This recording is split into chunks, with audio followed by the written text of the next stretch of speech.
Jopur niang' ma Migori dwaro mondo kaw okang' ne jotije kambi Sony Sugar mitudo gi kuo tan 7.5 ma sukari e kambino.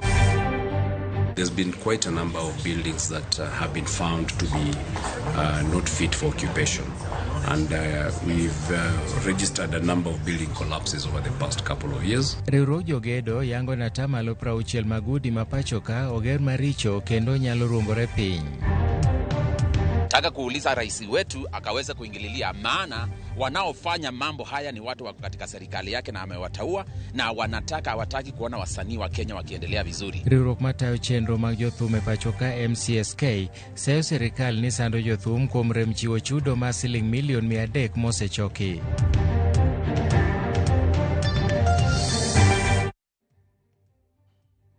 Geno mara ni Rio Makare machiegni weche manyien makagi kache Ramogi TV nyinga Milton Ochieng. Jalub jatend piny Kithure Kindiki owacho ni kwan omenda maromo siling bilion 32 ibiro chwal ne counties kaka gope madwe mar 11. Koloso, Kindiki nomedo ni tok riwruok mar governors chwalo ywak margi kotenore gi lipot jaga budget Nancy Nyakango kaluwore kod accounts magi mag bengi. Apisi mare kod mano mar jaga budget biro romo kendo lalore ewi moko kuom okenge manyalo tieko ywaruok e kind riwruok governors kod apisi mar jaga budget. Kindiki kara kamano jiwo tend counties mondo oket okenge makare manyalo konyo gi loso osuru mar fwenyo yore manyalo konyo dino rode mag mibadhi. The Council appreciates the expedited action of the National Treasury of disbursing funds to county governments and notes that an additional 32 billion shillings is due to be disbursed to the county governments on Thursday, on or by Thursday, 19 December 2024, being the amount due for November 2024. Appreciating the concerns raised by the Council of Governors and the Controller of Budget on the current mechanism for approval of withdrawal of funds and multiple accounts held by county governments, and also appreciating the perceptions arising from the Controller of Budget quarterly reports that the Office of the Deputy President convenes a consultative meeting to bring these matters to resolution in the spirit of collaboration and cooperation. That the county governments enhance revenue collection mechanisms by strengthening administrative processes, adopting innovative and long-term approaches to broaden the revenue base, and implementing measures to minimize leakages. Riwruok ma jopur niang' e kaunti ma Migori dwaro mondo jotije 6 ma kambi rego niang' ma Sony mosemaki kitudo gi kuma sukari maromo tan 7.55 mane olal e kambino mondo kawnegi okang' mar chik kama oting'o chwalogi e doho, ka bende gidwaro mondo non buge mag omenda mag kambino mochakore higni machien. Jafwambo marwa George Juma keto e ler. Nondo mar buge mag omenda mag kambino mar Gunyango ma Sony made mar 4 mar higani ema noyango ne sukari maromo tan 7.55 ne olal e dweno kaluwore kod lipot mogol kod jatend tije mar kambini Martin Dima ne olero ni lal mar sukari ne otimore kae no wuon pok nochako ti kaka jatend tije mar kambini mar Sony. So they looked at the merit and they indicated that the staff were adversely mentioned, so they needed to step aside and we needed to progress the disciplinary procedure, including inviting the other government agencies to help unravel the mystery, because we could be bleeding as a result of that, because this one was just an audit for 1 month. What about now for the last several years? Kalwe kod lipot mar sukari mabende oseweyo ka jotije mag kambi mar Sony maromo 6 osemaki kod obila kendo ndiko dhogi. Jagoro marwakno mar jopur niang' e kaunti ma Migori Argueng Sadongo wane gidwaro mondo jogo ma itudo kod lal mar sukari okawnegi okang' mar chik.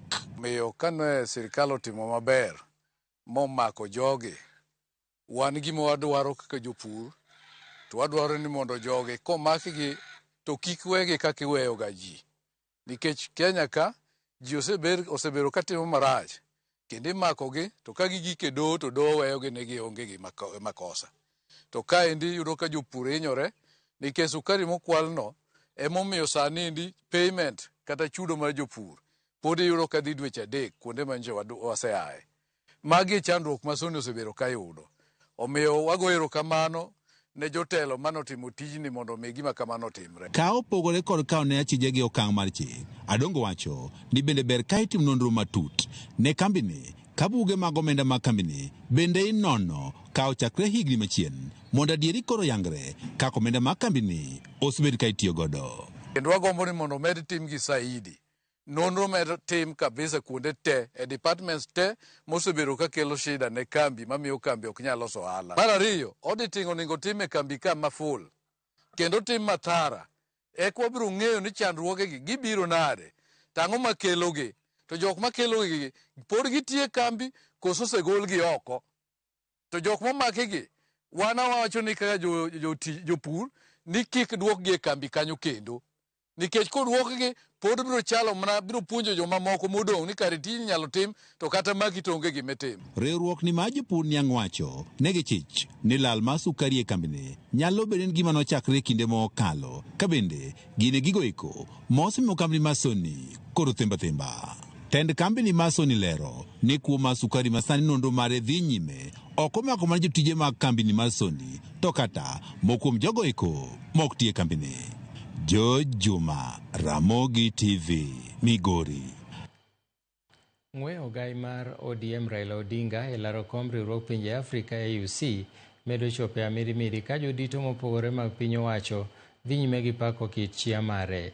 Magi biro bang' Beatrice School ma en jatend migawo mar dongruoge alwora mag pinje Afrika ma ugwe kod gwenge ma pacho ka yango kaka Raila Odinga en jago manigi lek motegno ne dongruok mag pinje Afrika kendo jal moikore ne kedo ne Afrika e tong' moramora. Bende jaod bura ma Nyando Jared Okello dwaro ni mondo kit siasa ma kaluo mondo lokre, kolero ni bedo e kweth makwedo sirkal ne ok en gima nosingno oganda luo kende, koyango ni piny luo koro nyaka tim machiegni gi sirkal mar Kenya Kwanza mondo giwuogi e koyo magisebede kuom higni mathoth. I hear some people are crying that Baba angewacha kuenda huko. Wewe mahali unataka enda tu, Baba amekubali kusaidia Ruto. Wacha tusaidie Ruto, wewe enda saidia mahali ingine ambao hatujui. We are not going to leave this government now. We have been out there for way too long. And opposition is not an entitlement to the Luo community. Hata sisi tumechoka, wacha tusaidie Ruto kutengeneza serikali hii tupate manufaa ambao wengine wamekuwa wakipata. Na ametuonyesha barabara. Yeye anaenda Afrika kuongoza hii nchi yote 52 na ametuacha Ruto atembee na sisi. Ama unafikiria Baba ni mjinga? Baba hezi achia sisi tu kwa misitu. Ametuacha ndani ya serikali. Na tutakaa hapo mpaka 2047. Juzi wiki jana wakapiga kura, ma-presidents wakapiga kura, wakapatia Mheshimiwa Daktari William Ruto kuwa chairman yao. Makofi. Hiyo ni kazi ya East Africa Community. Tunaomba sana Mungu aliyeanza na yeye amalizia na Baba. Duol matayo chenro mag jothum e pacho ka MCSK koro seyo piny owacho kuom sando jothum ka giwacho ni sirkal pok ochiwo kwan omenda moingo milion 300 mosechoki kuom jothum kendo okang' ma kamano dhi ataro mar chik. Jakom mar riwruogno Lazarus Muli okwayo jatend piny William Ruto mondo donjre kendo neno ni jothum oyudo ratichgi. Koloso e gwenge mag Kaba e kaunti ma Machakos, Muli nochiwo ler ni omenda osebet kiloso kuom jothum en ratichgi kendo atamalo 30 mar duol ma Kekobo kaw kuomgi pod medo kelo penjo mathoth. Our regulator anatusumbua na chanzo kikubwa cha kutusumbua ni sababu ya pesa za wasanii ambazo ziko zaidi ya milioni 300 zimekusanywa na zinaingia katika akaunti ya serikali ambayo regulator ndio anaoperate hiyo account. Pesa za wasanii tunataka kuwapatia pale, na tukitaka kuwapatia pesa za wasanii pale, hizo pesa zote wanataka kiwango cha 30% waweze kuchukua ama kunyakua katika hizo pesa. tunawauliza watachukua hizo pesa kama kina nani, na wao sio CMO, wao wana waimbaji, wanachukua pesa wakalipe nani? Na hiyo maneno tukikataa, wanaanza kutusumbua na wanaanza kusumbuana na CEO wetu Bwana Mutua. Nataka kuuliza rais wetu akaweza kuingililia, maana wanaofanya mambo haya ni watu wako katika serikali yake na amewataua, na hawataki kuona wasanii wa Kenya wakiendelea vizuri. Kwa hivyo tungetaka rais uweze kuingililia na pesa za wasanii ambazo siko katika akaunti za serikali zikaweze kuja tuwapatie wasanii wetu. Serikali sio CMO, in a private entities like ours, it should not be coming and making that kind of false allegations they are making to us. Lipot mar riwruok mar jogedo Magudi wacho ni atamalo 60 Magudi mantiere e Kenya koro nitiere limbo kendo nyalo ruombore piny sa asaya.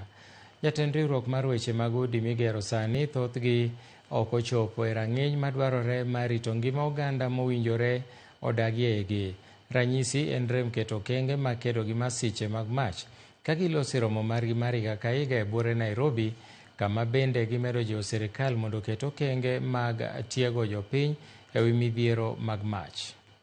Just appreciate this current initiative to build the urban search and rescue capacities in Kenya. More so in built-up areas such as Nairobi. As you know, with growing population pressure, we've also had an upsurge in construction and building across the entire nation to just accommodate the population that is ever increasing. Now, we know that part of the challenges we've had in the recent past has been the regulation and standardization of buildings across the urban centers and the towns. And there's been quite a number of buildings that have been found to be not fit for occupation. And we've registered a number of building collapses over the past couple of years. Lamo makende no timne chuny nyathi matin Neema Pele ma en nyathi achiel kuom jotije ma kambi Royal Media Services Tony Owuori mong'ere gi nying mar Anelka. Lamo no notime kanisa mar Maxwell SDA Nairobi kendo yuore ga anyuola, wede kod osiepe mag jotijego ma bende tiyo gi Tony kod minode. Mosenindo Neema nyiche nowito ngimane bang' tuore aming'a kendo mano miyo obedo osiptal kuom dweche 8.